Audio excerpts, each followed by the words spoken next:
talagang usapan din po at huwag ninyong kakalimutan, yung ating budget hearing, yung hearing po patungkol sa unconstitutional 2025 budget.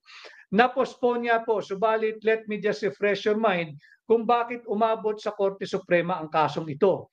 Matatandaan po ninyo noong January ay ipinakita po namin sa inyo ni Congressman Sid Ungab ng 3rd District ng Davao, kasama po namin noon si Pangulong Duterte, yung napakaraming blanco diyan sa kung tawagin ko nga ay by-scam report. By-scam sapagkat talaga namang pang-scam ito sa sambayan ng Pilipino. Mantakin mo, yung pundasyon, yung haligi ng ating taunang budget, yung BICAM report. It contained 28 items in blank, consisting of around 12 pages. Paano ka nakapagpasa ng mahigit 6 na trilyong pisong budget base nga po dito sa blankong bicameral conference committee report? Huwag natin isantabi ang usaping ito. Malapit na sana yung gaganaping oral argument, naghahanda po yung ating mga abogado ng mga petitioners kagaya ko. Subalit ito po ay na-move into a later date, gagawin na po ito ng May 19. Magkaganoon pa man, mahalaga na pag-usapan pa rin ho natin, not only because ito ay napaka-importanting usaping panlipunan, kung hindi, maging gabay din ninyo sa inyong pagpili, hindi lamang ho ng senador, pati ng inyong mga congressmen. Tatandaan ho ninyo, napakahalaga ng national budget. Hindi natin pwede itong isang tabi o bigyan ng maliit na importansya o halaga sapagkat yung national budget ho is the financial blueprint. The national budget is the financial blueprint of our national development. Ito po yung mapa, yung roadmap kung saan tayo dadalhin ng ating gobyerno. Kaya nga natin dinala ito sa Korte Suprema sapagkat yung blueprint, yung financial blueprint of our development, nabuo base sa mga blankong bicameral conference committee report.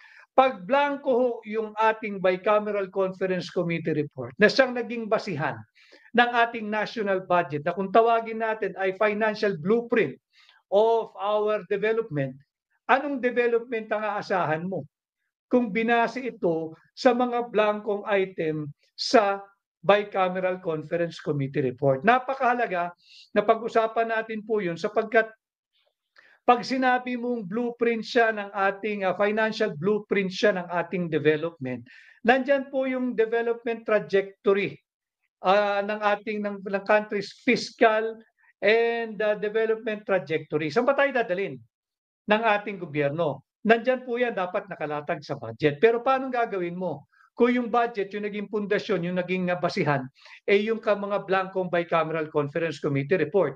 Paano mo ngayon mapoproject yung trajectory mo pagdating sa short to medium term? Kung saan ka dadalhin in the short and medium term yung ating pong development. Panay nga po blanco eh.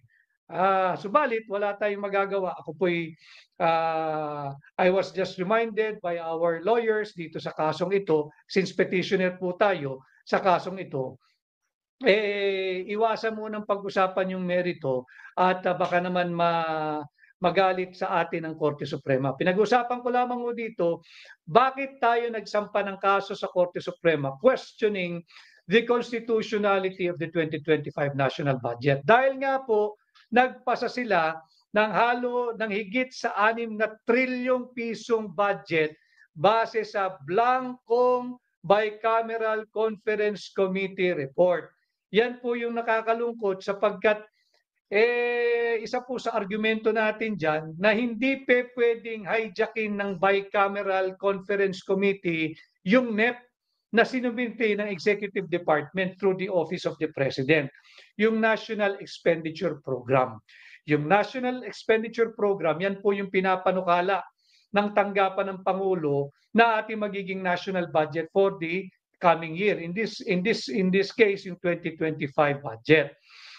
Mahalaga po kasi yung NEP sapagkat nandyan din po nakabase yung tinatawag nating budget of expenditure and statement or sources of Financing. Importante po yun. Yung BESF, yung Budget of Expenditure and Sources of Financing. Sapagkat yung budget process po kasi sa executive department, nagsisimula po yan sa tinatawag na budget call. Marami pong mga kawani ng gobyernong nakasubaybay sa ating diretsahang pakikipag-ugnayan sa sambayan ng Pilipino. Alam niyo po ito, yung mga kawani ng national government, sa iba't ibang departamento at ahensya, alam ho nila na yung pagpe-prepare o paghahanda para sa ating taunang budget, nagsisimula yan sa tinatawag nating budget call.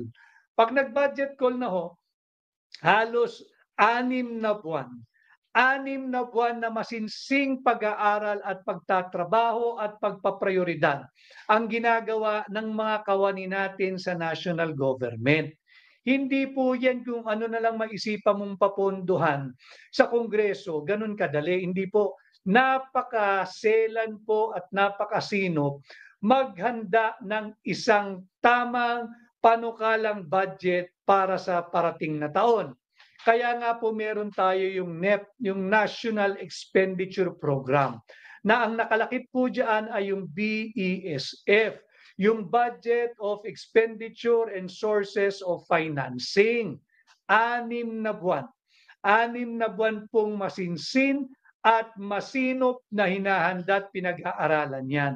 Kaya isa po yan sa ating argumento na nakasumiti po ngayon sa Korte Suprema. Anong ginawa ng BICAM, ng Bicameral Conference Committee? Wala, sinantabi.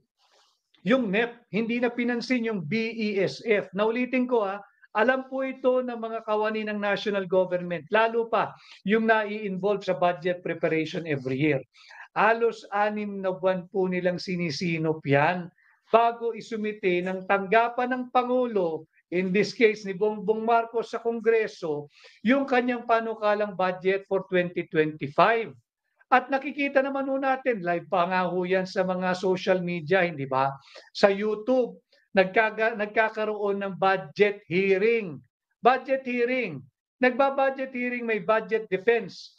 Ang kada departamento, kada ahensya ng gobyerno. Doon pinagtatanggol nila bakit sila dapat bigyan ng kanilang panukalang budget na rine-request sa Kongreso. Ito pong 2025 budget, baliwala ho yun. BICAM na lang ho pala. Pag sinunod natin yung kanilang very anomalous process of passing the Bicameral Conference Committee report, which we have presented to you, containing 28 items blank in consisting of 12 pages, baliwala na po pala yung paghahanda ng executive department na halos 6 na buwan. BICAM lang ho pala ang magdedesisyon ng kung paanong lahat. Baliwala rin ho pala lumalabas yung ginagawang budget hearing diyan sa mababang kapulungan at ganun din sa Senado. Kaya mahalaga, wag ho ninyong kalilimutan ang issue nitong maanumalyang pagpasa ng 2025 budget. And again, I address this 2025 budget as a fruit of a very poisonous legislative process. Bakit? Paano ka nakapagpasa ng halos 6 na trilyong pisong halaga ng national budget base sa napakaraming blanco, 28 items na blanco sa ating Bicameral Conference Committee report. Kayo na po ang humusga. Gamitin ninyo itong midterm election.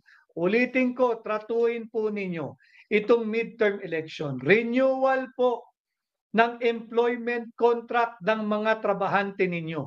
Sa Kongreso, pati sa Senado, pati sa local government units, yung mga governors, yung mga city mayors, municipal mayors, all the way hanggang sa ating mga konsehal at sangguniang bayan members.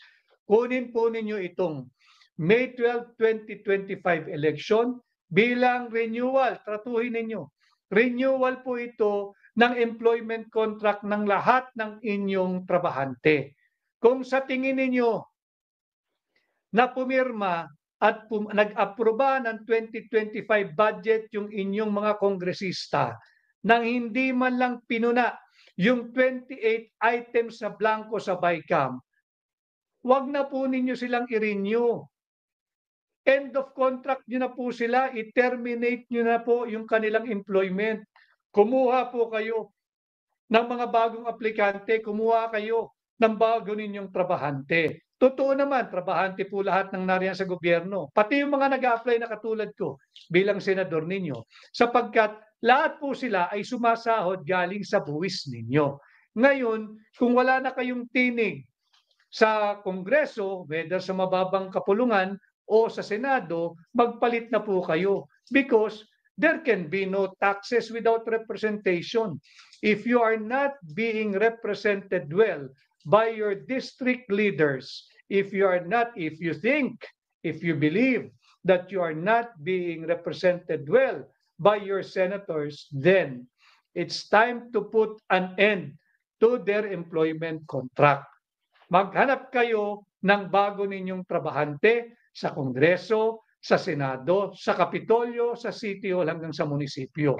Yan ang aking panukalang treatment na gawin po ninyo dito sa darating na May 12, 2025 midterm election.